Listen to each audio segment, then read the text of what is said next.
네, 오늘 함께 은혜 받으실 하나님의 말씀은 로마서 12장 1절로 16절까지의 말씀입니다. 신약 256쪽에 있는 로마서 12장 1절로 16절까지의 말씀입니다. 지금 이 시간에는 1, 2절, 2절 말씀만 먼저 봉독해 올려드리겠습니다. 그러므로 형제들아, 내가 하나님의 모든 자비하심으로 너희를 권하노니 너희 몸을 하나님이 기뻐하시는 거룩한 산 제물로 드리라. 이는 너희가 드릴 영적 예배니라. 너희는 이 세대를 본받지 말고 오직 마음을 새롭게 함으로 변화를 받아 하나님의 선하시고 기뻐하시고 온전하신 뜻이 무엇인지 분별하도록 하라. 아멘.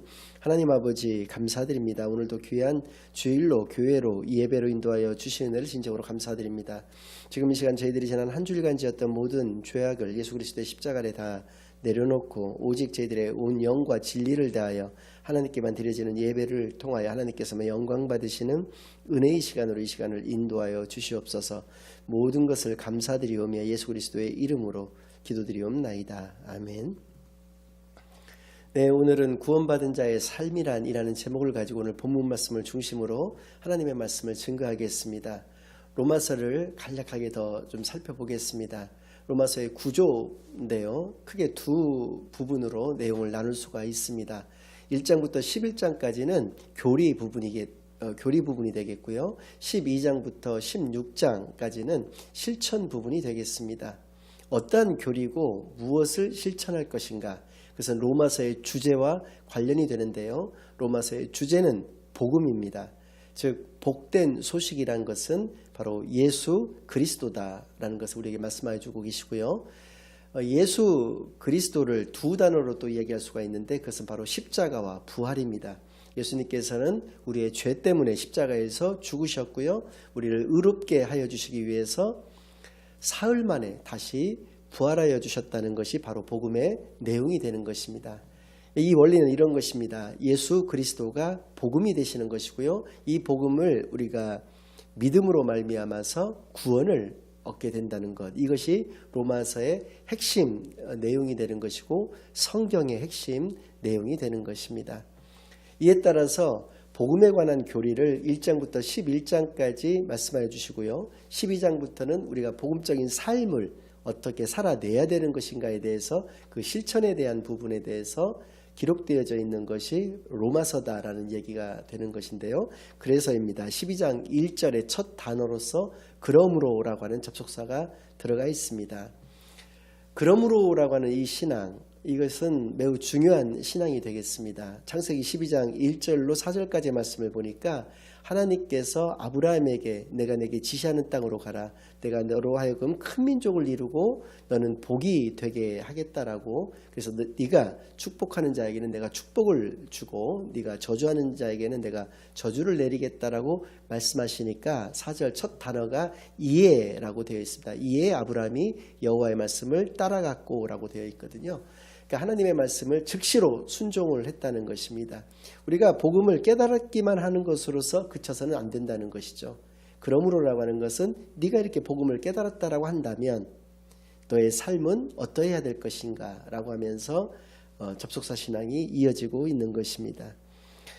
사드락과 메삭과 아벳느고라고 하는 다니엘의 세 친구도 마찬가지였습니다. 죽음 앞에서, 그러니까 풀무불이라고 지금으로 얘기한다면 용광로가 되겠는데요, 평상시보다도 7배나 뜨거운 그 용광로 속으로 그들이 처형을 당하게 되었을 때 하나님께서는 우리를 이 죽음의 자리에서 구원하여 주실 것으로 믿는다라고 그들은 고백을 했습니다. 그러나 그럼에도 불구하고 그렇게 하지 아니하실지라도 나는 여호와만을 믿겠다라고 그들이 고백을 한 것이죠.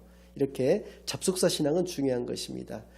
복음에 대해서 충분한 설명과 어떠한 것인지를 깨달았음에도 불구하고 그러나 아직은 시간표가 아니라는 이유로 인해서 또 그런데라고 하는 그런 접속사가 우리 가운데 붙는다면 그것은 온전한 복음 가운데 살아가는 사람은 아닐 것입니다. 그래서 이 접속사 그러므로라고 하는 것은 매우 중요한 것이 되는 것이고요, 또 한 번도 아직 보지 못한 사람들이 있는 그 로마의 성도들을 향해서 형제들아 라고 얘기를 하고 있다는 것입니다. 주 안에서 우리 모두는 형제요 자매인 것입니다. 오늘날의 교회에서도 이렇게 호칭을 하고 있죠. 그런데 때로는 교회를 다니지 얼마 안 되는 그러한 성도께서 그 교회의 장로님이나 안수집사님이나 권사님에게 잘 모르니까 형제님 혹은 자매님으로 부르게 된다면 그분들이 매우 좀 언짢아하는 것을 우리가 볼 수가 있는데요. 이 의미를 잘 모르기 때문에 그러실 수 있는 것 같습니다. 형제라고 하는 것, 자매라고 하는 것은 우리가 주 안에서 가족과 같다라는 것입니다. 그래서 아직까지 얼굴도 한 번도 보지 못한 로마의 성도들을 향해서 사도 바울께서는 형제들아라고 호칭을 하신 것이죠. 그러니까 이 앞부분에 나오는 이 단어들은 세 가지 권면의 이유가 되는 것입니다. 그러므로라는 것이죠. 두 번째는 형제들아. 여러분들은 나의 형제, 나의 가족이기 때문에 너희들에게 권면할 수가 있다는 것이죠. 세 번째 이유는 내가 하나님의 모든 자비하심으로 너희를 권하노니입니다. 하나님께서는 이렇게 큰 자비, 큰 사랑을 여러분들에게 베푸셨고 가지고 계시다라고 하는 것을 이야기를 하면서 이런 이유로 인해서 너희들에게 권면할 수가 있는 것이다 라고 이야기를 하는 것입니다. 어떻게요? 너희 몸을 하나님께 제물로 드리라고 하는 것입니다. 우리의 몸을 하나님께 제물로 드리라는 것입니다. 어떠한 제물입니까? 세 가지 내용이 있는데요. 첫 번째는 하나님이 기뻐하시는 제물로 드리라는 것입니다. 내가 기뻐하는 제물이 되어서는 안 됩니다. 내가 위로를 받고 내가 좋아하고 내가 즐거워할 수 있는 그러한 예배가 아니라 하나님이 기뻐하시고 하나님이 즐거워하시고 하나님이 원하시는 하나님의 방식에 의한 그 예배를 하나님께 드려야 된다라고 하는 것을 얘기하고 있고요. 두 번째는 거룩한 제물로 드리라는 것입니다. 그러니까 구별되다라고 하는 의미가 거룩이기 때문에요. 세상의 방식이나 세상의 그것과는 구별되는 그러한 거룩한 제물로 하나님께 드리라는 것이고요. 마지막으로 세 번째는 산 제물로 드리라는 것입니다. 살아있는 죽은 그런 제물이 아니라 살아있는 제물로 하나님께 드리라는 것입니다. 흔히들 교회에 나와서 그러니까 예배당에 나와서 여러분들이 예배를 드리신 것을 만을 예배로 생각하실 수가 있는데요. 실제로는 축도 이후부터가 진짜 예배가 시작되는 것입니다. 교회 밖을 벗어나면서부터 우리의 예배는 진짜 예배는 시작되는 것이죠. 그러니까 신앙생활이라는 말은 어떻게 보면 잘못된 것 같습니다. 신앙생활과 세상에서의 생활이 구별되는 것이 아니라 우리의 삶 자체가 하나님께 드리는 제물이고 그것이 바로 영적 예배라고 얘기를 하는 것이죠. 그러니까 영적 예배라는 것은 어떤 신비로운 것을 의미하는 것이 아니라 영적이라는 단어가 들어갔기 때문에 뭔가 우리가 잘 모르는 어떤 세계라든지 어떤 신비로운 것을 생각할 수가 있는데 그런 것이 아니라 하나님이 기뻐하시는 거룩한 산 제물로 내 자신을 드리는 것, 그것이 바로 영적 예배라고 하는 것을 우리가 알 수 있는 것입니다. 그래서입니다. 2절 말씀을 통해서는 우리가 이러한 진정한 예배자가 되는 방법이 무엇인가에 대해서 또 세 가지로 말씀하고 계시는데요. 첫 번째는 너희는 이 세대를 본받지 말으라는 것입니다. 이 세상 속에서 우리가 살고 있습니다. 그런데 이 세상의 교육을 또 받고 자라난 존재들입니다. 이 세상의 사람들과 어울려서 또 살아가고 있는 존재들인데 이 세대를 본받지 말라고 이야기하고 있습니다. 이것도 과거 완료형도 아닙니다. 어느 한 시기만 본받지 않으면 되는 것이 아니라 우리가 지속적으로 우리가 살아가는 날 동안에 본받지 말아야 될 것을 이야기를 하고 있는 것입니다. 쉬운 것이 아닙니다. 그러나 하나님께서는 이 세상에서 살아가는 사람들과 하나님을 믿는다라고 하는 하나님의 자녀들은 반드시 구별되어야 된다라고 하는 것을 분명히 말씀해 주신 것이죠. 두 번째는 오직 마음을 새롭게 함으로 변화를 받으라고 말씀하셨습니다. 변화를 내가 내 의지대로 하라는 것이 아니라 변화를 받으라는 것입니다. 주어진다는 것이죠. 그러니까 성령 하나님의 이끌림, 인도하심에 따라서 우리가 살아가야 될 것을 알 수가 있는 것입니다. 그랬을 때 하나님의 선하시고 기뻐하시고 온전하신 뜻이 무엇인지 분별하도록 하라. 분별력이 생긴다는 것입니다. 성령 하나님의 그 지혜를 통해서 우리가 분별력이 생긴다. 어떤 분별력입니까? 하나님이 기뻐하시고 선하시고 온전하신 그 가지고 계신 뜻을 우리가 알 수 있는 그 분별력이라는 것입니다. 이러한 것으로서 우리가 진정한 예배자가 될 수 있다는 것을 말씀해 주시면서 3절부터는 오늘 또 16절뿐만 아니라 마지막 16장까지 모두 마찬가지인데요. 우리가 어떠한 삶을 구체적으로 살아낼 것인가에 대해서 말씀하고 계시는데요. 3절부터 8절까지를 쭉 읽겠습니다. 내게 주신 은혜로 말미암아 너희 각 사람에게 말하노니 마땅히 생각할 그 이상의 생각을 품지 말고 오직 하나님께서 각 사람에게 나누어 주신 믿음의 분량대로 지혜롭게 생각하라. 각 사람에게 나누어 주신 믿음의 분량대로 지혜롭게 생각하라. 믿음의 분량은, 여기서 말하는 믿음은 구원에 이르는 그 믿음을 말씀하고 계시는 것이 아니라요, 우리 각 사람에게 주신 달란트, 즉 은사를 말하는 것이고, 그 은사를 우리가 알게 된 대로 그 은사에 알맞게라고 하는 의미가 되는 것입니다. 그 은사대로, 믿음의 분량대로라는 것은 우리에게 주신 은사를 우리가 깨닫고 그 은사에 맞게 지혜롭게 생각해야 된다라고 하는 것이죠. 그것을 우리에게 말씀해 주시는 것입니다. 만약에 이라는 것이죠. 내 안에 100% 정직으로 채워져 있다면 나는 늘 100% 정직한 말과 행동만을 할 것입니다. 그러나 100%가 채워져 있지 않다라고 한다면 그것이 뒤섞이는 것이, 정직과 부정직이 뒤섞이게 되는 것이겠죠. 8절 말씀을 또 보면 예언할 때도 마찬가지입니다. 예언할 때도 믿음의 분수대로 하라고 되어 있는데 여기도 마찬가지 의미가 있는 것입니다. 믿음의 분수대로라고 하는 말씀 속에는 4가지 정도의 의미가 있는데요. 첫 번째는 하나님의 말씀과 뜻대로, 그대로라고 하는 뜻입니다. 하나님의 말씀과 뜻을 그대로, 예언이라고 하는 것이 하나님의 말씀을 그대로 증거하는 일이기 때문에 예언을 하는 일을 할 때에는 하나님의 말씀과 뜻 그대로를 해야 된다는 것이고요. 두 번째는 내가 그 말씀을 깨달은 대로입니다. 어떤 사람은 좀 많이 깨달았을 수가 있습니다. 그리고 어떤 사람은 조금 깨달았을 수가 있기 때문에 믿음의 분수대로라고 한다는 것은 내가 깨달은 만큼만입니다. 흉내내서도 안 되고요. 내가 짐짓, 세 번째가 바로 그 의미인데 조금이라도 내 의지와 생각이 거기에 개입돼서는 안 된다라고 하는 것이죠. 네 번째는 성경과 다른 세상의 어떤 메시지를 증거해서는 안 된다라고 하는 것이 그 말씀 속에 담겨 있는 의미가 되는 것인데요. 다시 4절부터 이어서 읽겠습니다. 우리가 한 몸에 많은 지체를 가졌으나 손발, 머리, 몸 이런 것들이 다 있죠.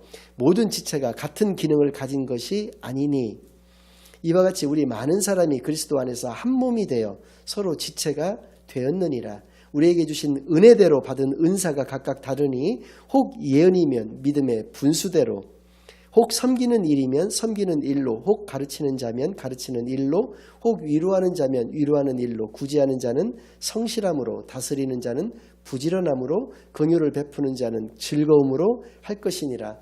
예언부터 시작해서 긍휼을 베푸는 것까지 7가지가 나와 있는데 예언을 제외하고 나머지 6가지는 너무나 신비적인 것이 하나도 없습니다. 다 여러분들이 알 수 있는 것들만 있는 것이죠.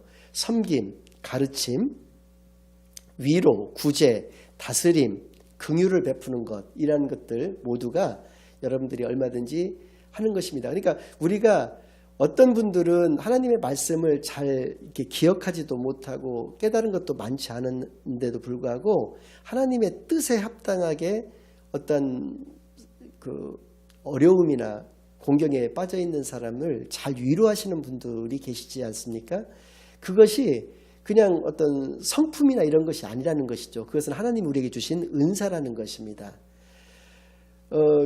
주일학교 같은 데에서 교사들을 이렇게 모집할 때 보면 그 잘 성가대는 이렇게 항상 이렇게 잘 차는데 그 교사들이 잘 찾아지지 않는 경우들이 많습니다. 왜 그러냐면 하나님의 말씀을 깨달은 것이 좀 부족하기 때문에 그런 것인데요. 그래서 가르칠 수 있는 것도 역시 은사라는 것을 우리가 알 수 있습니다. 남을 섬기는 것도 마찬가지고요. 교회를 다스리는 것, 이건 물론 목사님이나 장로님들이 하시는 것이지만 교회를 다스리는 것도 하나님 우리에게 주신 은사다라는 것, 그 은사대로 우리가 각 지체가 각각의 기능들이 다 있는 것과 같이 우리에게 주신 은사대로 교회에서 우리는 한 몸을 이루는 각 지체들이니 그에 맞춰서 그 분수대로, 그 분량대로 우리가 살아가야 할 것을 말씀하여 주신 것입니다. 8절부터인데요. 9절부터입니다. 사랑에는 거짓이 없나니 악을 미워하고 선에 속하라. 우리가 사랑의 삶을 살아가야 할 것을 또 말씀해 주셨습니다.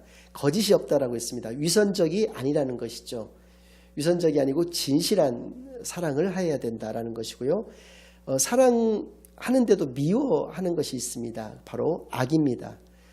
사랑하면 악을 미워해야 되는 것이고요. 선에 속하라. 속하라는 달라붙다라는 의미입니다. 밀착되어 있다라고 하는 것이죠. 우리는 선에 밀착되어 있는 삶을 살아가야 되는 것이죠.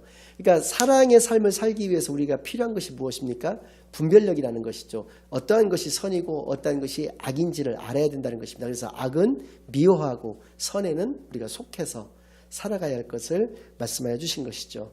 10절은 성도의 교제에 관련된 것인데요.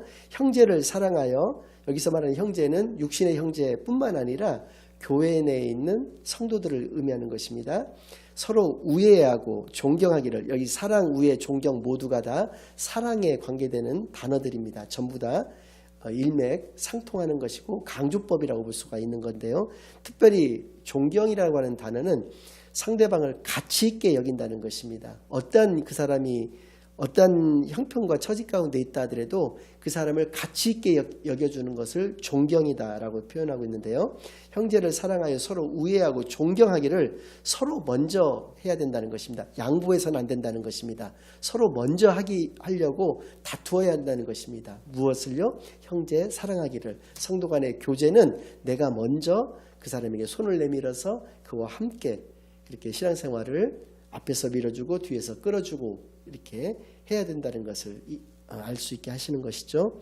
11절 부지런하여 게으르지 말고 열심을 품고 주를 섬기라. 열심을 품는다는 것은 원어적인 의미로서는 불붙는 듯한 영혼을 의미합니다. 그러니까 주를 섬기는 것을 뜨뜻미지근하게 섬겨서는 안 된다는 것이죠. 뜨겁게 정열적으로 예수님만을 사랑해야 할 것을, 그리고 섬겨야 할 것을 우리에게 분명히 알게 해 주십니다. 부지런하여 게으르지 말고. 12절 말씀입니다. 소망 중에 즐거워하며 환난 중에 참으며 기도에 항상 힘쓰며. 우리의 삶 가운데에는 현재만 있는 것이 아니고 미래도 있습니다. 그리고 날마다 반복되어야 되는 것들이 있는 것이죠. 그 말씀을 해주시는 것입니다. 소망이라는 것은 우리가 어떠한 형편과 처지 가운데에서도 미래에 대한 우리의 마음가짐이라고 얘기할 수가 있는데요. 그것은 믿음 가진 자는 반드시 소망 가운데 살아가야 된다는 것을, 그리고 이 소망이 있기 때문에 우리는 즐거움 가운데서 살아갈 수 있다라고 하는 것을 분명히 알게 해주시는 것입니다. 데살로니가전서 5장 16에서 18절 말씀을 보면 항상 기뻐하라, 쉬지 말고 기도하라, 범사에 감사하라, 이는 그리스도 예수 안에서 너희를 향하신 하나님의 온전하신 뜻이니라 라고 말씀하여 주고 계시는데요. 여기서 항상 기뻐하라고 하셨는데 우리가 항상 기뻐할 수가 있겠느냐? 있다는 것이죠. 어떠할 경우에? 우리가 소망 가운데 살아갈 경우에.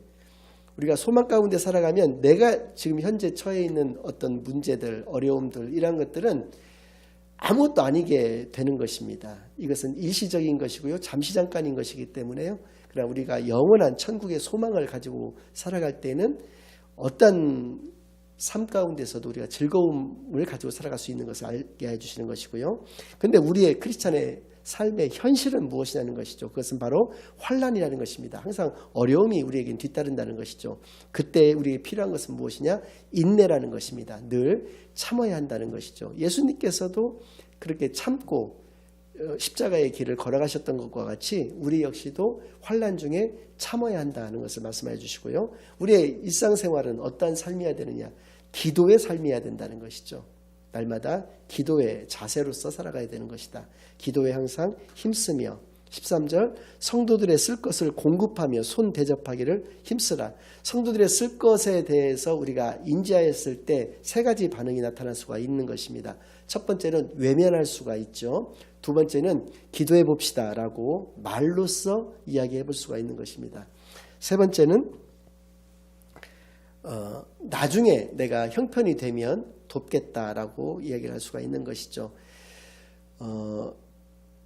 성공자들이 가지는 그러한 노블리스 오블리주라고 하는 말이 있죠. 성공자들이 가지는 생각들이 있습니다. 내가 성공한 후에 내가 가지고 있는 걸 가지고 나보다 못한 사람들을 내가 돕겠다라고 하는 것은 세상 사람들이 가지고 있는 성공자에 대한 개념입니다. 우리 크리스천들이 가져야 될 개념은 어떤 것이냐면 내가 현재 어떠한 상황에서든지 간에 나보다 조금 못해 보이는 사람에게는 무조건 공급해야 된다는 것이 바로 크리스찬의 삶이라는 것이죠.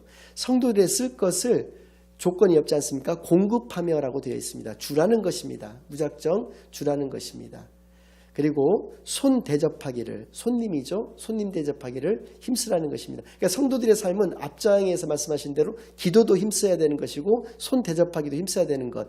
그러니까 우리의 삶의 자세는 기도의 그러한 자세로 항상 우리에게 여기서 말하는 손님은 가난한 이방인을 의미하는 것이거든요. 가난한 이방인, 가난한 나그네를 의미하는 것이기 때문에요. 그러한 손님들을 대접하는 것을 항상 힘쓰는 그러한 삶을 살아가야 한다는 것을 이야기해 주신 것입니다. 14절 너희를 박해하는 자를 축복하라. 축복하고 저주하지 말라. 내가 나를 박해하는 나의 원수에게 대해서 내가 응당의 내가 받은 대로 그에게 행할 수가 있습니다. 그런데 그렇게 하지 말라는 것입니다. 그리고 오히려 그에게 축복하라는 것입니다. 성경에서 말하는 복은 하나님이 주시는 복을 의미하는 것이고요. 저주는 하나님이 내리시는 저주를 의미하는 것이죠. 그러니까 복음을 증거하라는 것입니다. 박해하는 자에게도 복음을 증거하라. 왜요? 내가 힘이 있음에도 불구하고 내 박해하는 자에게 그 원수를 갚지 말 것은 왜 그렇게 해야 되는 것이냐? 그것은 하나님의 영역이기 때문에 그렇다는 것입니다. 그래서 하나님의 영역은 하나님께 맡기고 나는 그에게는 내가 가져야 될 것은 사랑의 마음이다. 그것은 바로 그를 축복하는 것, 그에게 복음을 증거해 주는 것이다 라는 것을 이야기를 하는 것이죠. 즐거워하는 자들과 함께 즐거워하고 우는 자들과 함께 울라. 크리스찬 리더들은 반드시 이러한 공감력이 필요합니다. 즐거워하는 자들과 함께 즐거워할 수 있어야지 즐거워하는 자들을 보고 시기와 질투를 해서는 안 됩니다. 우는 자들에게 고소하다고 쾌재를 속으로 불러서도 안 됩니다. 즐거워하는 자들을 보면 함께 진심으로 즐거워해주고 우는 자들에게는 함께 울어줄 수 있는 것이 바로 크리스찬 리더들이 가지는 공감력이다라는 것을 기억하시는 시간이 되기를 바라겠고요.